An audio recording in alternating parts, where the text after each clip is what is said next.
Back friends, છેલ્લે આપણે કર્ણ કા જીવન દર્શન જે ચોથું પદ્ય આપેલું છે તે જોઈ રહ્યા હતા, જેની અંદર આપણે રામધારી સિંહ કવિ પરિચય મેળવ્યો હતો અને એનો પહેલો શ્લોક આપણે જોઈ ગયા હતા.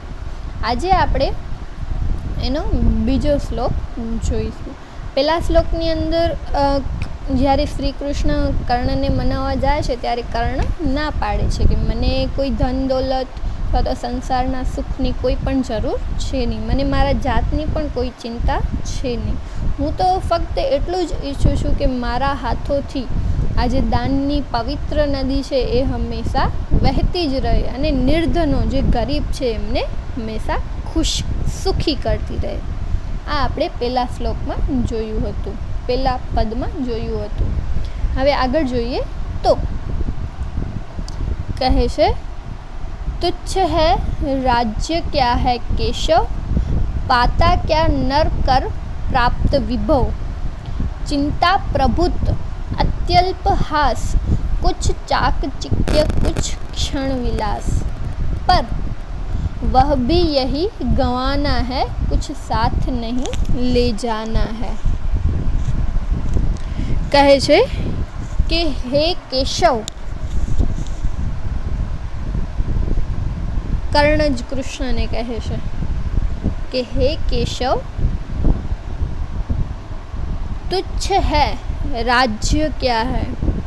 આજે તમે મને લાલચ આપી રહ્યા છો કે હું તને રાજ્ય આપીશ, સોના મહોરો આપીશ, આ આપીશ, તે આપીશ, એ બધું મારા માટે શું છે? તુચ્છ છે. બધું મારા માટે વ્યર્થ છે, મને કાંઈ પણ ઉપયોગી નથી. તો તમે મને આને લાલચ ન આપો. પછી કહે છે કે પાતા ક્યા નર કર પ્રાપ્ત વિભવ. વિભવ એટલે ધન સંપત્તિ. ફરી પાછો કર્ણ કૃષ્ણને કહે છે કે ધન સંપત્તિ પ્રાપ્ત કરીને, વૈભવ પ્રાપ્ત કરીને મનુષ્ય શું મેળવે છે? પહેલે કહે છે કે તમે મને જે રાજ્યની લાલચ આપી રહ્યા છો તે મારા માટે વ્યર્થ છે, તુચ્છ છે. પછી કહે છે કે મનુષ્ય વૈભવ પ્રાપ્ત કરી લેશે તો એના દ્વારા મેળવે શું છે? એવા પ્રશ્નો કર્ણ કૃષ્ણને કરે છે. પછી કહે છે ચિંતા પ્રભુત અત્યલ્પ હાસ. અત્યલ્પ એટલે કે અતિ અલ્પ, સંધિ છૂટી પાડવાની છે. અતિ અલ્પ, બહુ ઓછું. અલ્પ એટલે થોડુંક અને અતિ એટલે બહુ જ. પછી કહે છે હાસ. હાસ એટલે નિંદા. કર્ણ કહે છે કે વૈભવ પ્રાપ્ત કરીને, પૈસો, ધન, સંપત્તિ પ્રાપ્ત કરીને આપણે શું મેળવીએ છીએ? ઘણી બધી ચિંતાઓ.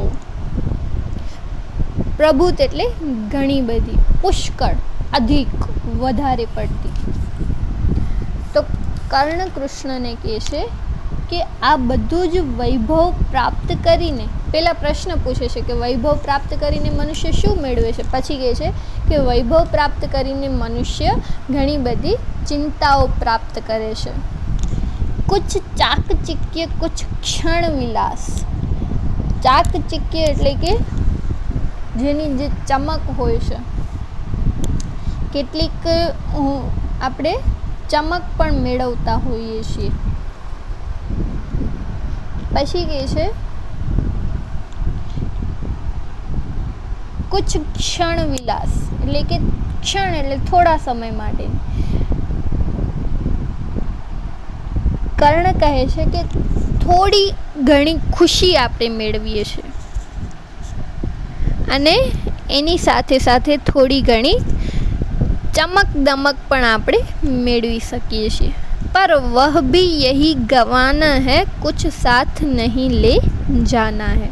એટલે કે આ બધું સુખ, બધી સંપત્તિ આપણે જે પ્રાપ્ત થાય છે એ થોડાક સમય માટેની હોય છે. કેમ શું કામ પર વહ ભી યહી ગવાના હૈ. જ્યારે આપણે મરી જવાના છીએ ત્યારે આપણે કાંઈ પણ સાથે લઈ જવાના નથી. ખાલી હાથ આએ હૈ ખાલી હાથ જાએંગે. જે સિકંદર, આખી દુનિયાને જીતનાર સિકંદર, એ પોતે પણ કાંઈ નથી લઈ જઈ શકતો, તો આપણે સામાન્ય માણસ છીએ. સિકંદર જે આખી દુનિયાને જીતી લીધું હતું એને ઘમંડ હોય છે. પછી જ્યારે એને ખ્યાલ આવે છે ત્યારે એ પોતાની અંતિમ ઈચ્છા વ્યક્ત કરે છે કે જ્યારે હું મૃત્યુ પામું, હું મરી જાઉં, ત્યારે મારા હાથ બે ખુલ્લા રાખજો, આમ પહોળા રાખજો, એટલે બધા જોઈ શકે. શું કામ? કેમ એવું શું કામ કહે છે? કેમ એટલે કહે છે કે એના ઉપરથી લોકોને સમજાય કે આટલો મોટો રાજા, આખી દુનિયાને જીતનારો રાજા પણ જો પોતાની સાથે કાંઈ નથી લઈ જઈ શકતો, તો તમે તો એક સામાન્ય માણસ છો, તમે શું લઈ જવાના છો?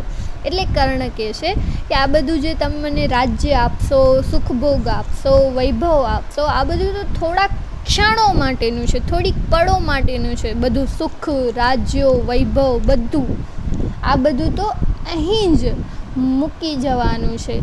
કુછ સાથ નહીં લઈ જાના હૈ. આપણે ખાલી હાથે જ અહીંથી જવાનું છે, સાથે કાંઈ પણ લઈ જવાનું નથી. એવું કર્ણ કૃષ્ણને કહે છે. બીજો શ્લોક સમજાઈ ગયો.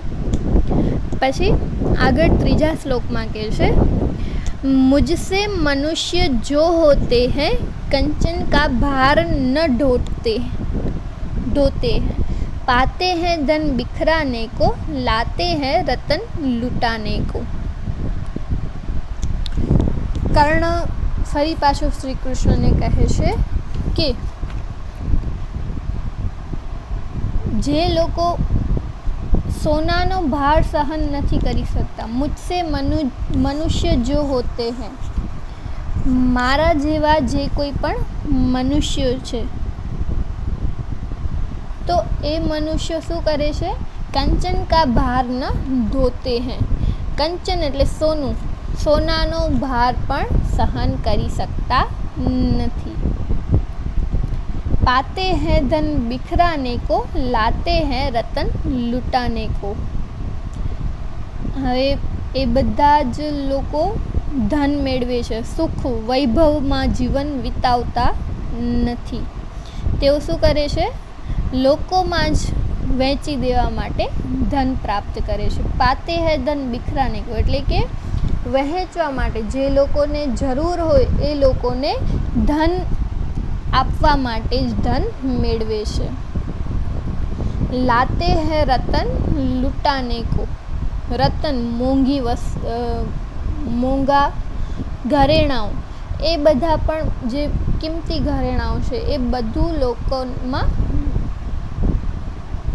વેચી નાખે છે, એટલે કે બધામાં બાટી દે છે. કર્ણ ફરી પાછો કૃષ્ણને સમજાવે છે કે આ બધું જે વૈભવ વિલાસ છે, સોના મહોરો છે, એના વિશે કહે છે કે મારા જેવા જે કોઈ પણ મનુષ્યો છે ને, એ મનુષ્યો સોનાનું વજન સહન કરી શકતા નથી. મારા જેવા મનુષ્યો સુખમાં પણ જીવન વિતાવતા નથી.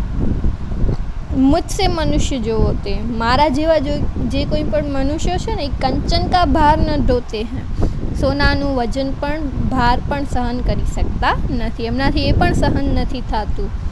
પાતે હૈ ધન બિખરાને કો, લાતે હૈ રતન લૂંટાને કો. ધન શું કામ પ્રાપ્ત કરે છે? લોકોમાં વહેંચવા માટે.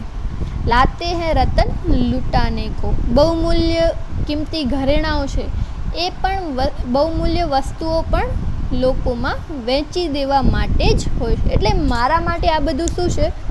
દાનમાં આપવા માટે જ છે, મારા માટે નથી આ બધું, હું લોકોને દાનમાં જ આપી દેવાનો છું. પછી કહે છે, જગ સે ન કભી કુછ લેતે હૈ, દાન હી હૃદય કા દેતે હૈ. સંસારમાંથી ક્યારેય પણ કશું પણ લઈ જતા નથી, દુનિયામાંથી જગ સે ન કભી કુછ લેતે हैं, દુનિયામાંથી ક્યારે પણ કાંઈ પણ લેતા નથી. દાન હી હૃદય કા દેતે हैं, પોતાના હૃદયથી દાન કરે છે. એટલે અમુક લોકો તો એવા પોતાના હૃદયનું પણ દાન કરે છે. અર્થાત એનો મતલબ એમ કે જે દુઃખી લોકો હોય ને, દુખિયારા જે હોય, જે અત્યંત ગરીબ હોય, દુઃખી હોય, એવા લોકો ઉપર દયા કરે છે અને એમની મદદ કરે છે. દાન હી હૃદય કા દેતે હૈ, પોતાનું હૃદય પણ આપી દેવા માટે આવા દાનવીર તૈયાર હોય છે. એટલે મારા માટે તમે જે કંઈ પણ લાલચ આપી રહ્યા છો એ કાંઈ પણ મહત્ત્વ રાખતું નથી. આ બધું મારા માટે વ્યર્થ છે, મને આમાંથી કાંઈ પણ ઉપયોગી છે નહીં. મને તો બધું મળશે તો હું બધું દાનમાં આપી દેવાનો છું, એવું કર્ણ કહે છે. એના પછી કહે છે, પ્રાસાદો કે કનકાબ શિખર હોતે કબૂતરો કે હી ઘર. પ્રાસાદ એટલે મહેલ. હવે કર્ણ કહે છે કનકાબ, કનકાબ એટલે કે સુવર્ણ, સોનાના જે પ્રાસાદ છે, પ્રાસાદ એટલે મહેલ, સોના જેવા ચમકતા જે મહેલોના શિખર છે તે બધું શું છે? હોતે કબૂતરો કે હી ઘર. એ બધામાં પણ કબૂતર તો રહેવાના છે. આપણે જૂના જે રાજમહેલ છે ભુજની અંદર જુઓ તમે, અથવા તો કોઈ પણ એવા જૂના મકાનો તમે જોવો છો તો કબૂતરો ત્યાં ઘણા બધા હોય છે. એટલે કર્ણ કહે છે કે જે સોના જેવા ચમકતા મહેલના શિખરો છે એ શું છે? હોતે કબૂતરો કે હી ઘર. એ અંતે તો કબૂતરોના ઘર જ બને છે. महलों में गरुड़ न होता है, कंचन पर कभी न सोता है. હવે જેવી રીતે પક્ષીઓનો રાજા કોણ છે?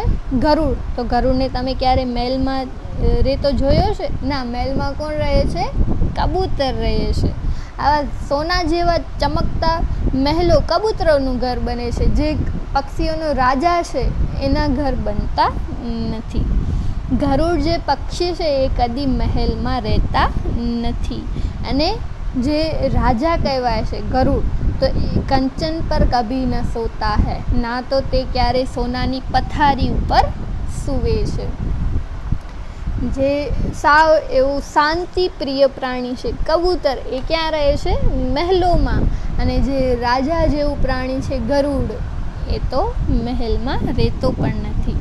હવે ક્યાં રહેશે? તો बसता वह कहीं पहाड़ों में, शैलों की फटी दरारों में. ક્યાં વસે છે? એમનું નિવાસ સ્થાન ક્યાં છે? પહાડ, પર્વતો ઉપર જ તેઓ રહેતા હોય છે. શૈલો કી ફટી દરારો મેં. શૈલ એટલે પણ પર્વત. એની જે મોટી મોટી ચટ્ટાનો હોય છે એમાં તિરાડ પડી ગઈ હોય ને, એ તિરાડોમાં જ ગરુડ પોતાનું ઘર બનાવતો હોય છે. એને ક્યારે તમે મહેલમાં રહેતો જોયો છે? ના. પણ જે મહેલમાં આપણે કયા પક્ષીને જોઈએ છીએ? કબૂતરને. એટલે મને એવો કોઈ અભિમાન નથી, હું આમ છું, મારી પાસે પૈસા આવી જશે, મારી પાસે મહેલ આવી જશે, મને સોનાની પથારી ઉપર સૂવા મળશે. ના. કેમ? શું કામ? તો જે રાજા છે એ પણ પર્વતો ઉપર રહે છે અને મહેલમાં તો આવા પક્ષીઓ રહેતા હોય છે. એટલે મને કોઈ પણ પ્રકારનો ઘમંડ છે નહીં, એવું કર્ણ કૃષ્ણને સમજાવે છે. અહીં સુધી આપણે જોઈએ છીએ. પાછળના 4 શ્લોક આપણે આવતા વિડીયો લેક્ચરમાં જોઈશું.